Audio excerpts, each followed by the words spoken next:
My guest today is Richard Thaler and Alex Imas.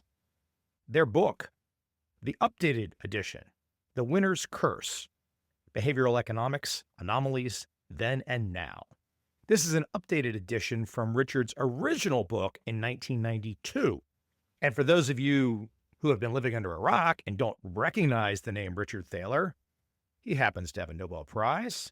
He happens to be the 9th Nobel Prize winner to appear on my podcast.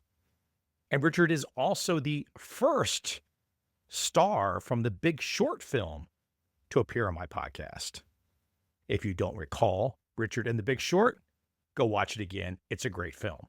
Without any further delay from me, let's jump right into my episode with Richard Thaler and Alex Imas. I hope you enjoy.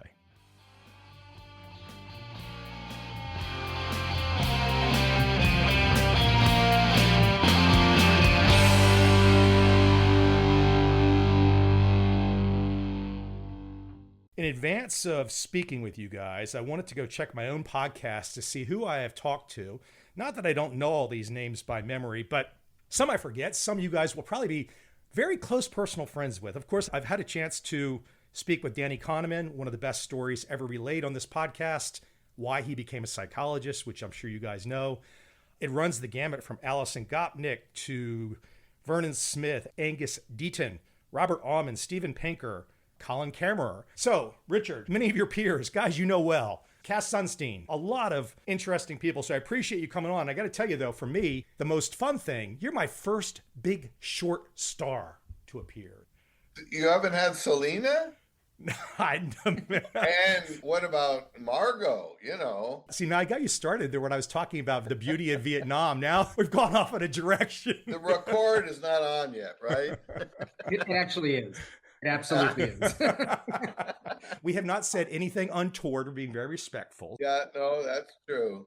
If you get me started, I'll explain how Selena Gomez knew even less about blackjack than she did about collateralized debt obligations. That's probably a different story. Since we're going to go into some anomalies today, I want to lead with something because you both may or may not know something about my background. I am a guy who political science degree from George Mason, an MBA from Florida State, but I got fascinated by a group of traders that went by the name of trend following traders in the mid-90s. It's become known as managed futures, time series analysis.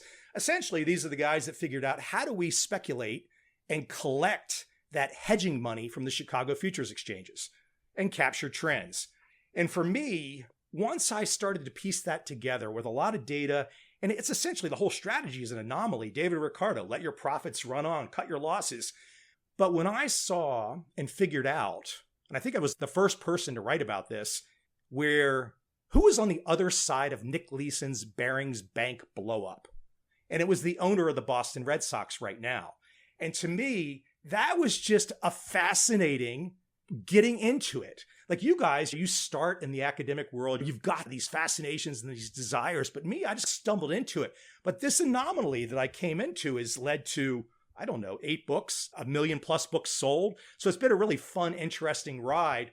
And so much of it has been right in the headspace of behavioral economics, really, because the strategy that I just mentioned would really not be a strategy unless those traders intuitively, instinctively understood behavioral economics. Or didn't. Somebody has to be doing something wrong. Is trend following the same as momentum? There's often, two forms of momentum. Trend following is the time series analysis, and then the other would be the mean reversion type stuff. Okay.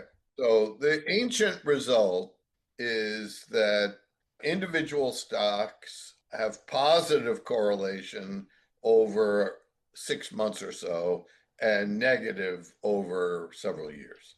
So there's mean reversion in the long run and momentum in the short run. You just said though somebody was doing something wrong. I guess to some degree, but also it's a matter of the hedgers.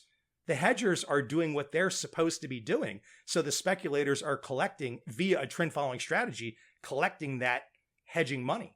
It's funny that you mentioned Nick Leeson. My job market paper was inspired by Nick Leeson.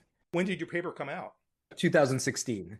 I talk about Nick Leeson bringing down Barings Bank and all that stuff in the paper.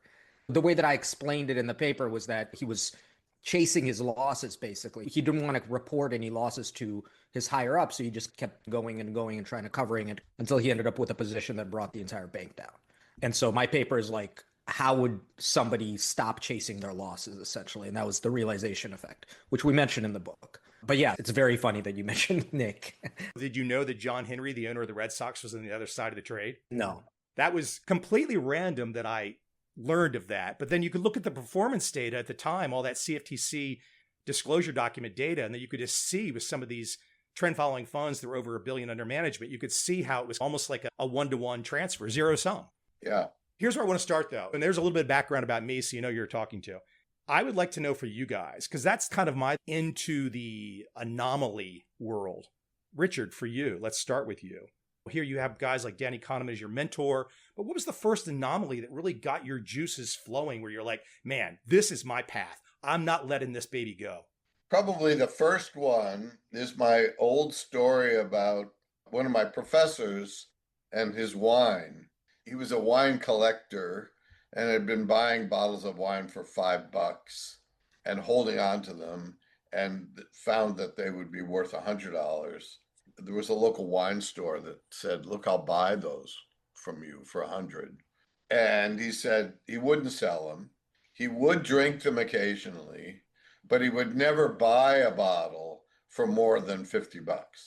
So at $100, he's neither a buyer nor a seller. He's just a drinker. And that's not allowed in economics. Either the bottle is worth more than 100, in which case you should drink it and buy more, or it's worth less than 100, in which case you should sell. His behavior is impossible. And he was the chairman of the economics department. That was an interesting observation for a grad student. Did you have a feeling, because going through your background, you were not necessarily going to go down this path because they might not have opened the door to you going down this path of research? Were there moments in time where you thought maybe the academic community might not be so open to a quote renegade going down a path like this? Oh, I would have bet against it. If I could have shorted my career as a hedge, I would certainly have done it. The first paper I wrote, which was published in 1980, had been rejected at 6 top journals. And the only way I got it published was to submit it to a new journal for their first issue. And they were desperate. And then the next half dozen papers were all fights.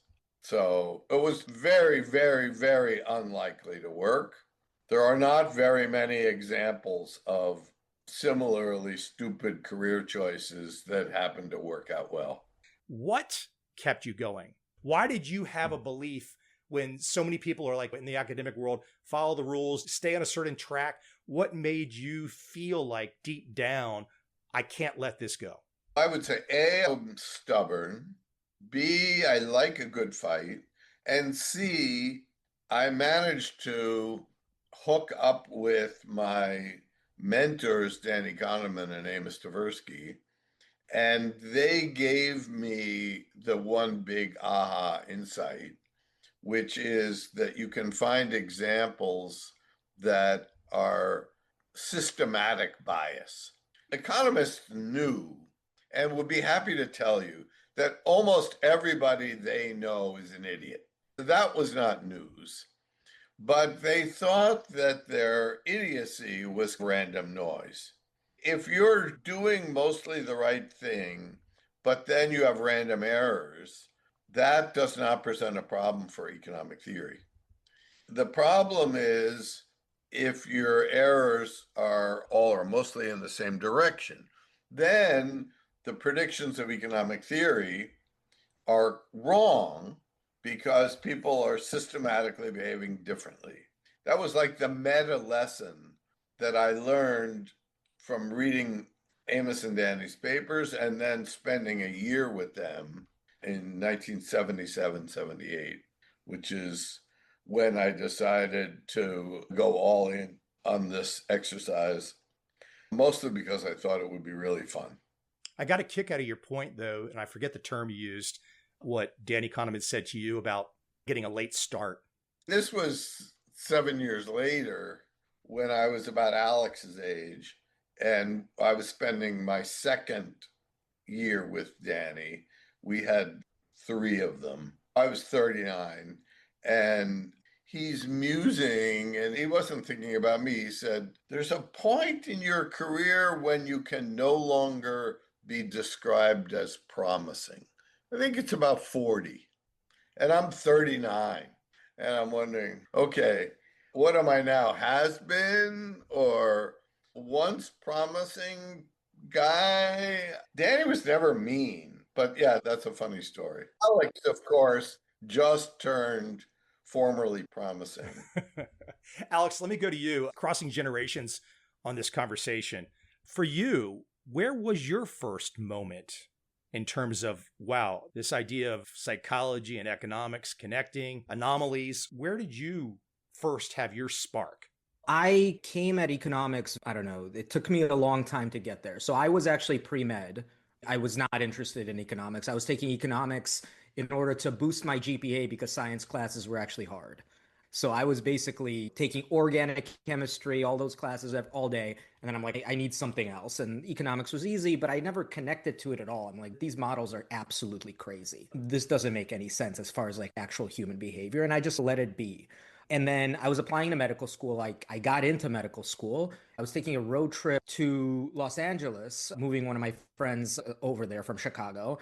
And then I was listening to NPR, and I remember somebody was interviewed a lot on NPR in 2008 for a certain book that they just released. The book was Nudge. I was listening to the interview, and I was like, somebody's talking about psychology, and I was always really interested. I was going to be a psychiatrist, by the way, as a medical field. And I was like, wait, you can think about psychology and economics? This is wild. And then by the end of the interview, I was like, I got to figure out what this is. The second I got to Los Angeles, I Googled what behavioral economics was and ended up applying to econ grad school within a week. Ended up like turning down the medical schools and ended up going to UC San Diego. Where I was really lucky was the fact that, and I didn't know this at the time, was that Richard was spending a lot of the year at UC San Diego. So we ended up being essentially in adjacent offices, and we started talking. I didn't have to buy into anomalies. It's not like I started with these economic models are very good and we need to follow them. I kind of came from psychology and psychiatry. And I was thinking like, I never connected with the models. And then I realized I could actually take that and incorporate that into economics and make those models better. Then I was completely bought in. And like the real example that kind of hooked me completely was exactly Nick Leeson, actually, was when you saw an example of an anomaly, not with college students or with other sorts of convenient populations, but with people trading huge amounts of money and at the very top of the field. I was thinking that if psychology and these sorts of anomalous behavior that I was reading about in these papers could show up at this height of expertise, this was super important. I wanted to get involved. And that was, as I mentioned before, that's my job market paper, was exploring that phenomenon. One other comment about Nick Leeson, which is a theme that we talk about a lot. You can concentrate on Nick Leeson and say, here's a guy who was good for a while and then started losing money and then started chasing his losses and so forth. I think the story that most economists ignore is, how does a firm let that happen? How do they have one guy who can bring down an entire giant bank? Economists are now almost used to the idea that consumers and individual investors can be dumb, but they think firms are smart. And they forget about the fact that firms are run by people. So there was somebody or some group at that bank that let this guy do this. And of course, he's not unique. There were other rogue traders that took down giant banks. And the behavioral theory of the firm is unwritten and is a big opportunity for promising young scholars. I'll add another caveat here to this Baring story. I was in London at a Futures Industry Association event I was in a small room. I think it was mid 1995, several months after the current owner of the Boston Red Sox had made all this money on the other side of Leeson. Leo Melamed was speaking. And sitting in front of me, there was only like 5 people in the room, and I was just an intern, essentially. These 2 guys in front of me were the CEOs of 2 brokerage firms, 2 futures brokerage firms. And they were elbowing each other about who was on the other side of the Leeson trade. They dropped the bomb while I was sitting there listening. This is almost 30 years ago. But once I had that information, I was like, oh, that's interesting. But then you could look at the disclosure documents and see all the performance gains. I bring that story up for the randomness of you 2 meeting at the San Diego University. I think this is life, right? If you're just hustling and keep moving along, you never know what the hell's going to happen. It's not completely random, right? There are occasions where you meet somebody and click, and then if you just let that go away, nothing happens. I ended up spending a year with Kahneman and Tversky because I had written them a letter. Kids, you used to write down stuff and send it in the mail. It would take a week to get to Israel. I wrote them a fan letter. Basically, I stalked them and went to California to follow them. And then when Alex and I found ourselves stuck in the same miserable, sunny location of La Jolla. La Jolla is rough. Yeah, it's rough. It's rough. So we had to cope by talking to each other and suffer a little bit. Student who's making $17,000 a year, by the way. I can't let you escape, Richard. What was in this letter? I sent them a draft of a very early paper, the one that eventually got published in 1980. I think this was about 1975. And I said, I think we're thinking along similar lines. I got a friendly noise back. I haven't done that very often. Another similar letter I sent was to Michael Lewis when I read Moneyball. And I said, you may not know it, but Moneyball and behavioral economics are the same thing. Maybe we should chat. And he was on the Moneyball book tour. I said, if you're ever in Chicago, let me know. He says, I'll be there next week. And we had dinner. And he and I have been talking ever since. I now spend half my time in Berkeley, which is where he lives.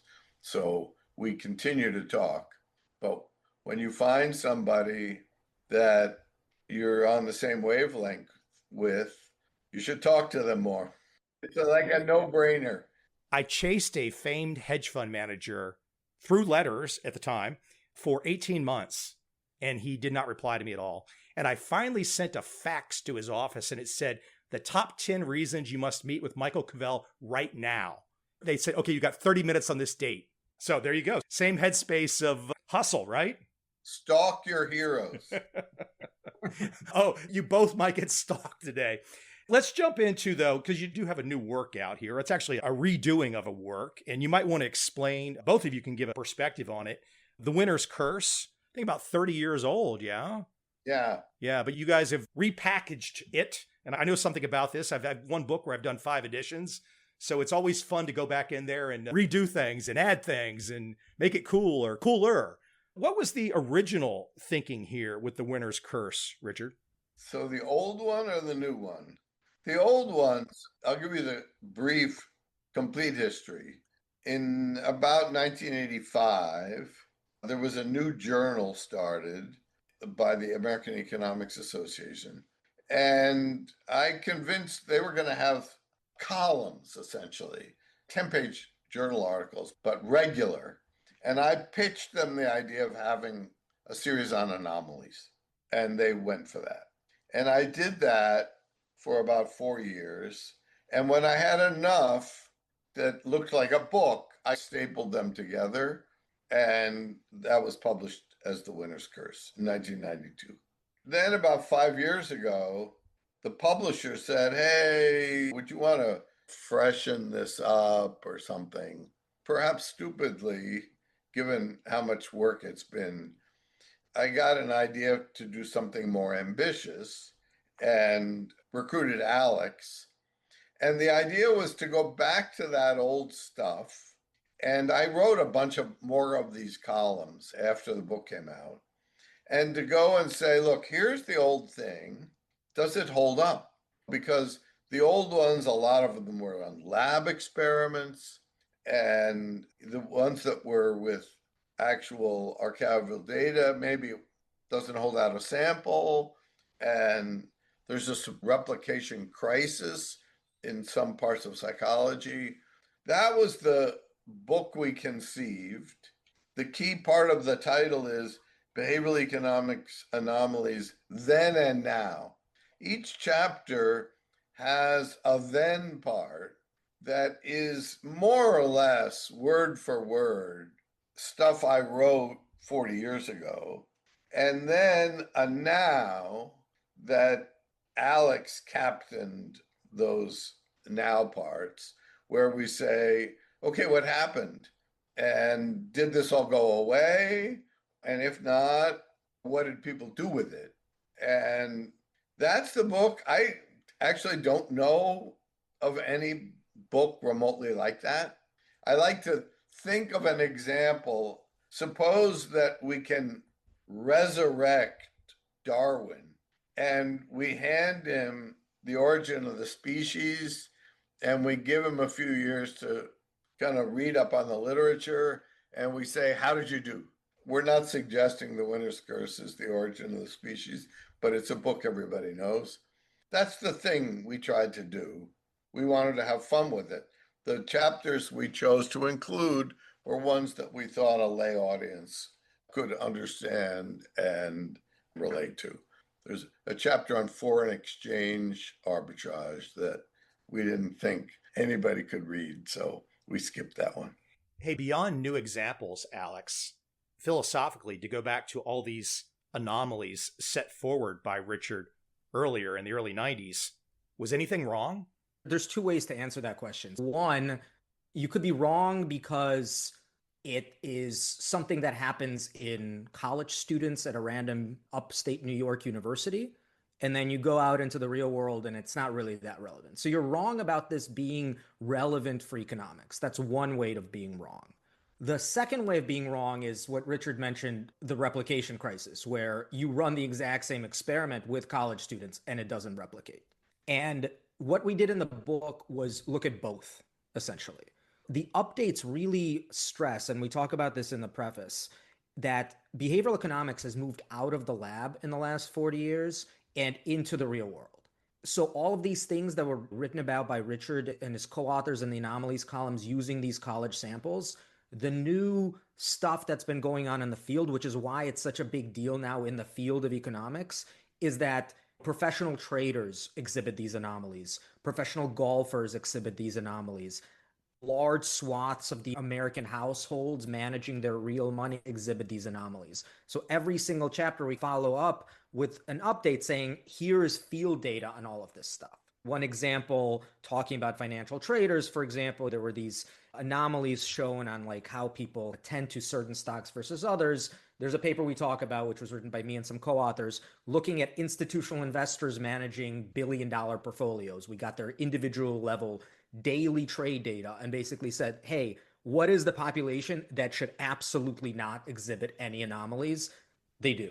And they're losing millions of dollars, right? So that's like the new wave of behavioral economics is showing that all of this stuff holds up completely out of sample. The other part that we do in the paper is that we basically replicate the original experiments. We take the exact instructions, we post them on an online appendix, or this book comes with a lot of online material, by the way.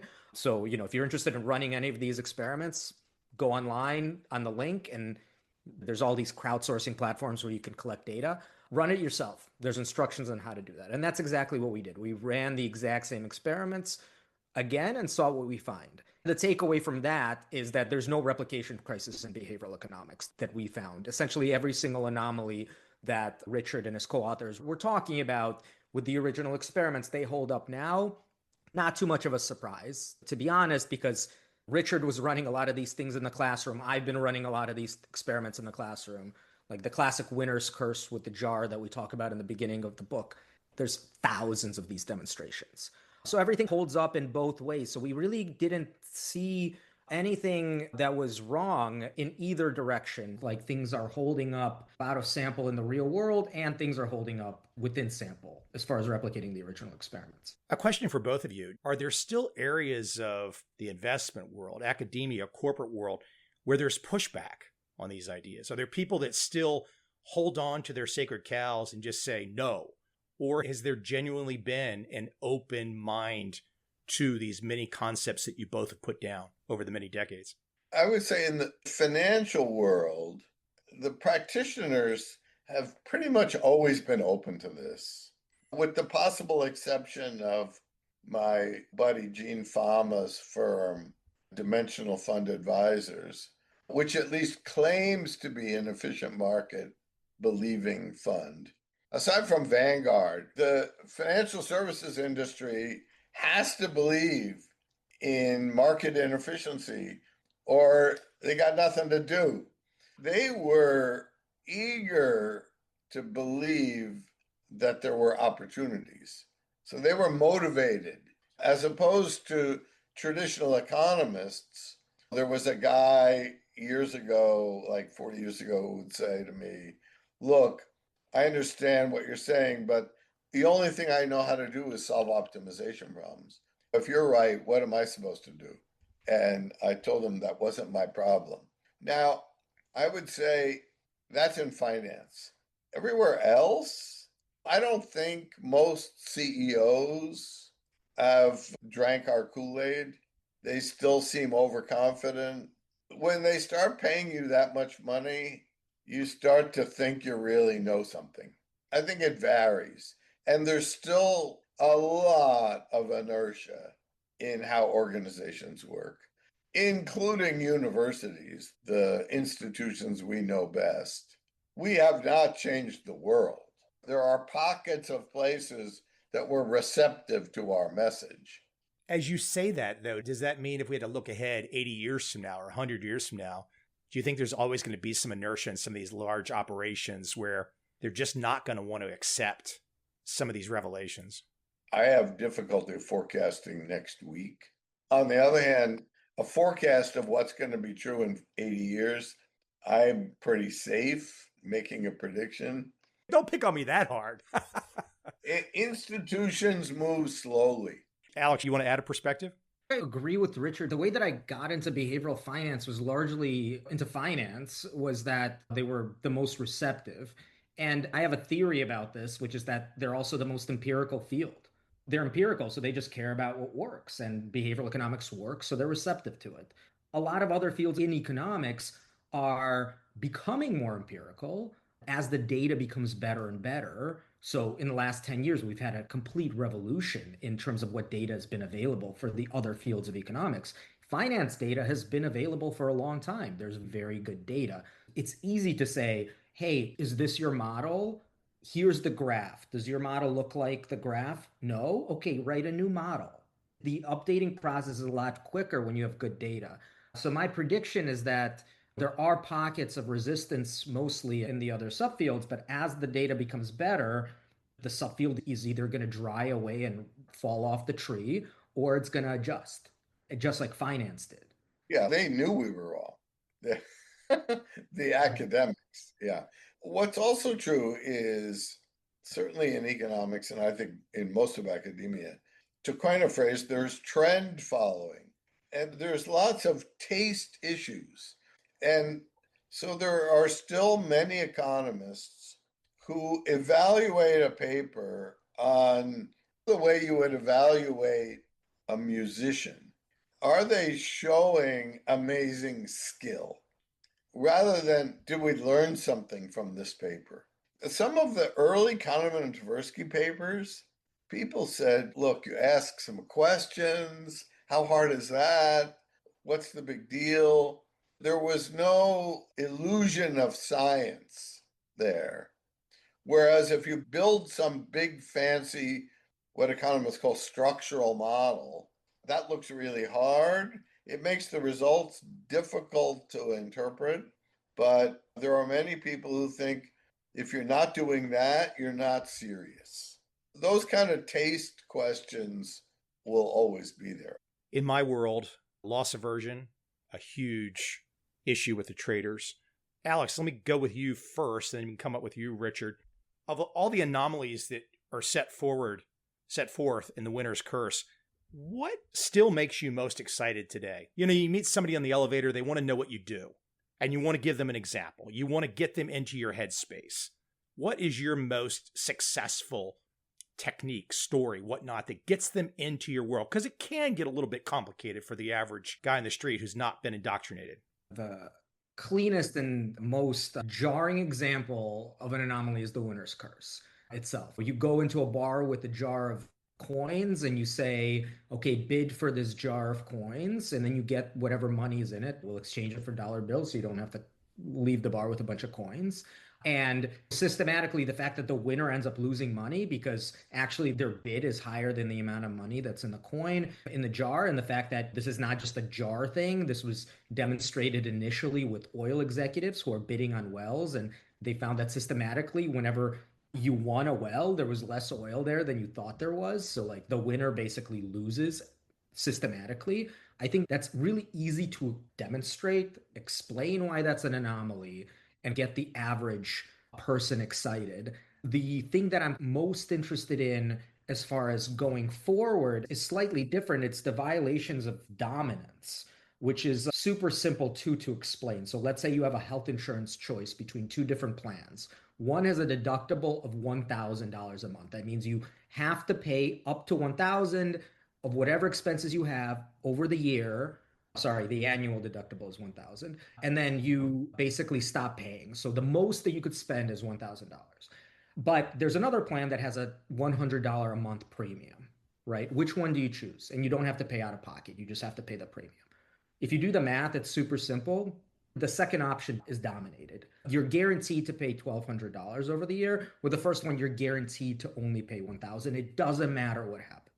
My favorite papers that's come out in the last 10 years is the fact that, hey, people actually face this choice all the time, and people go with the second option. They pay $100 a month rather than the high deductible plan, which is like insane, right? It just violates every single sort of principle that we think about in economics.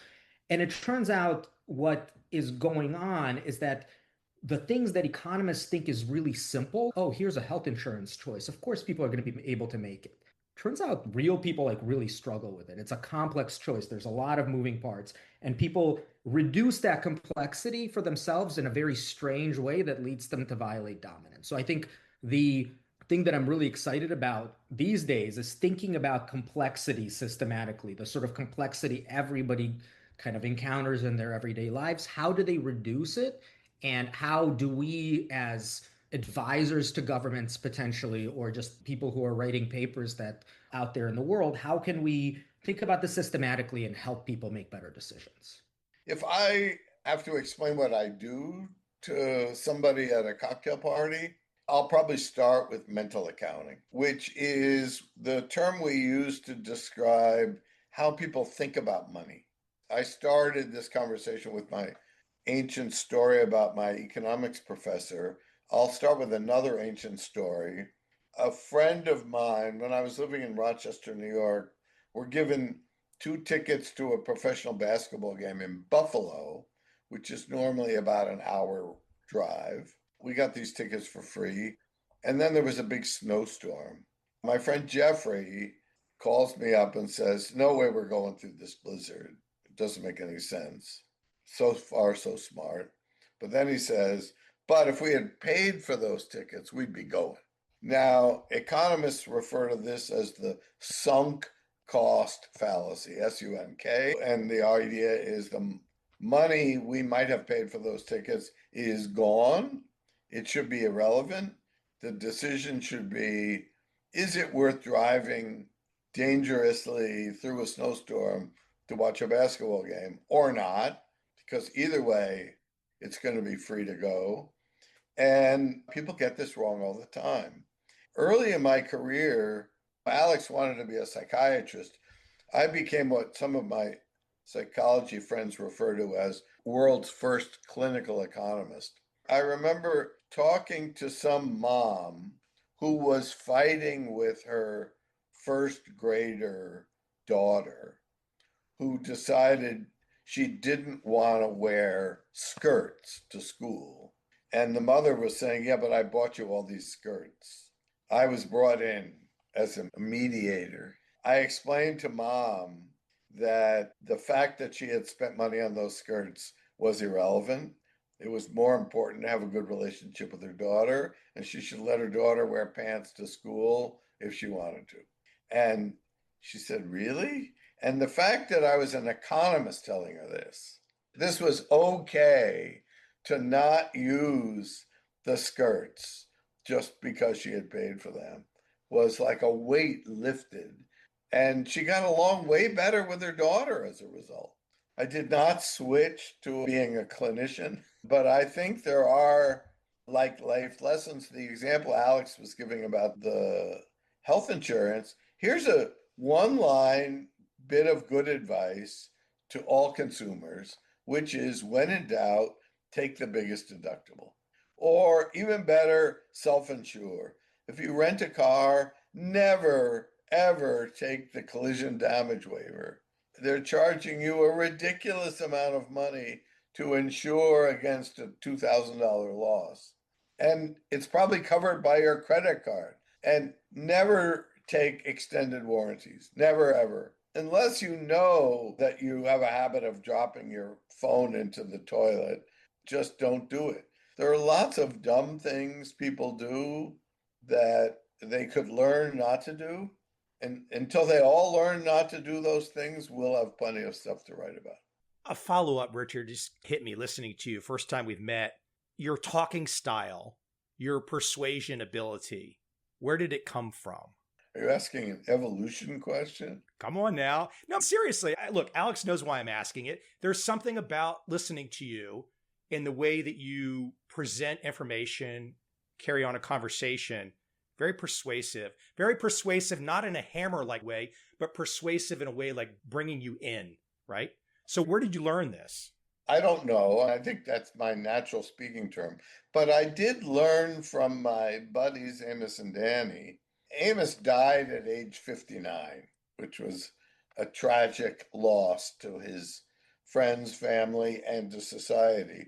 He knew he was dying. He had some kind of cancer and had 5 or 6 months to say his goodbyes and so forth. And at his funeral, his son read a note Amos had given him that said something like, we learn through stories, not through equations. In my classes, people would say, look, all Thaler does is go in and tell stories. And lots of them are about sports. What's he doing?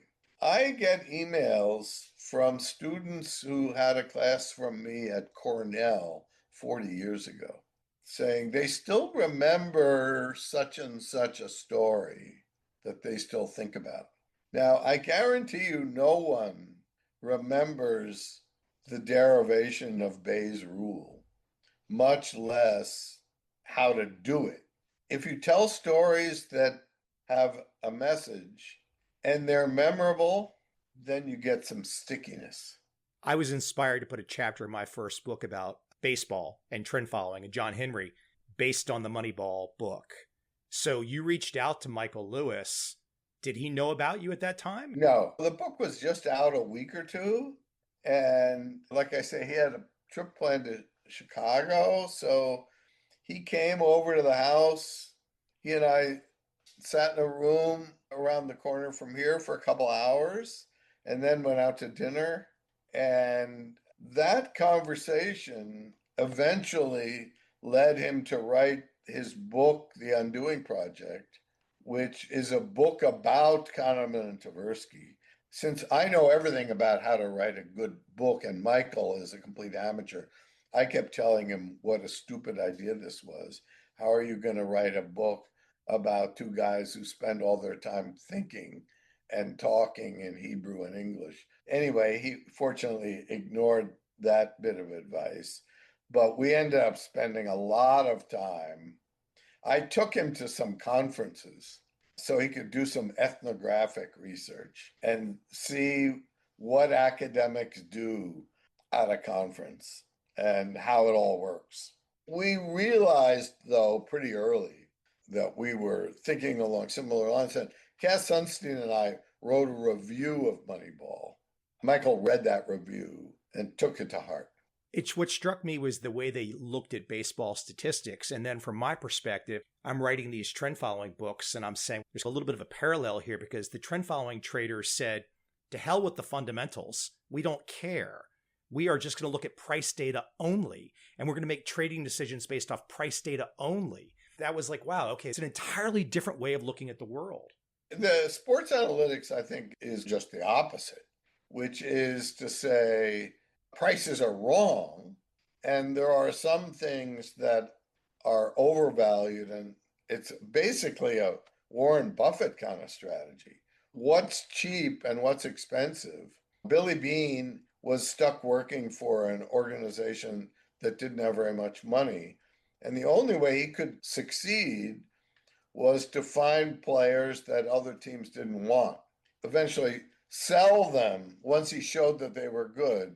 That was his business model. And by the way, 30 years later or whatever it's been, he did the same thing with the Toulouse soccer team that was in the second division and basically applied the same principles, got them promoted to the first division, has made a lot of money for his investors. There are lots of ways to make money. Still, the best one is finding undervalued assets. It's hard to argue against Warren Buffett, really, right? He does win. Winner, winner, chicken dinner. I mean, But there's two ways to think about the stock market, right? There's one, which is this like fundamental value dividend flow way. But then there's the Keynes way of the beauty contest, which is essentially what determines the price of the stock, what other people think the value of the stock is. So that way of thinking about the stock market is completely divorced from fundamental value. And I think that's what trend following, and now we see this with meme stocks all the time. Like a bunch of people realize that, hey, if we post on Reddit saying, hey, diamond hands or something like that, all of a sudden everybody else is going to say diamond hands means we need to coordinate on the stock. And the way that we make money is knowing that everybody else knows that everybody else that knows that everybody else is going to do the same thing and the price is going to pop.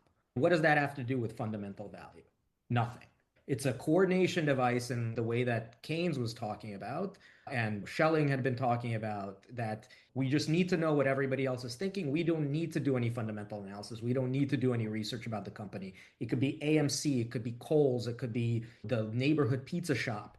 As long as everybody else knows that everybody else knows that everybody else is doing the same thing, we're going to make money. Whenever I get asked questions about finance or I'm like in those sorts of audiences, the second question is about meme stocks.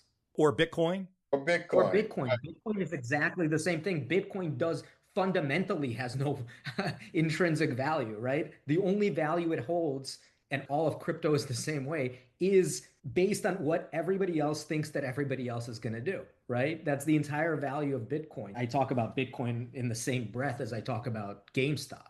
It's the same concept.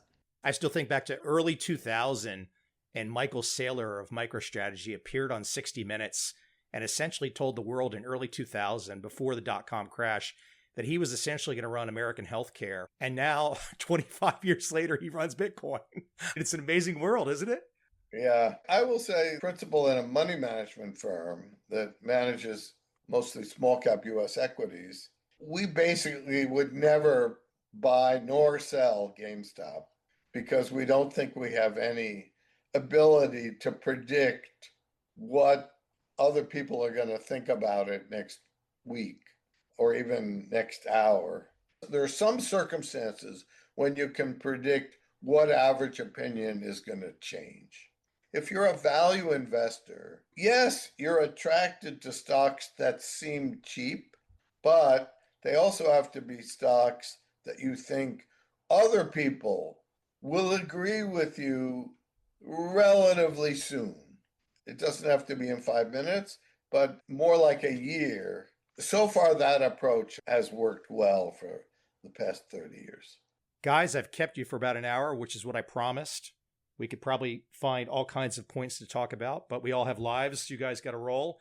The book, The Winner's Curse, Behavioral Economics, Anomalies Then and Now.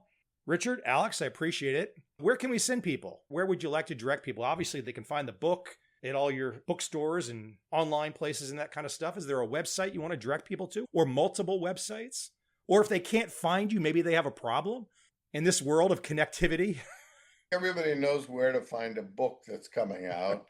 Alex, what's the pointer for our online website? It's the title of the book, The Winner's Curse.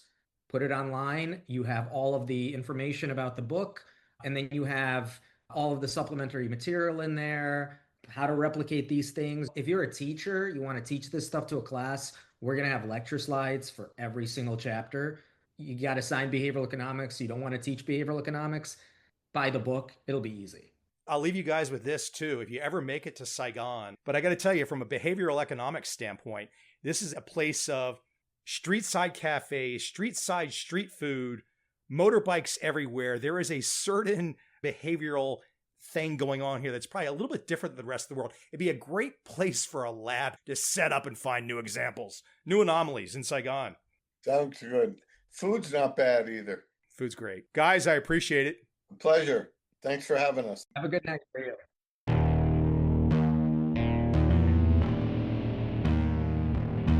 I see a time when those awake will understand how to make money in up, down, and surprise markets. Whether new trader or experienced, college student or financial advisor, protecting against a crash or just trying to make a lot of money, trend following offers everyone an answer in uncertain times.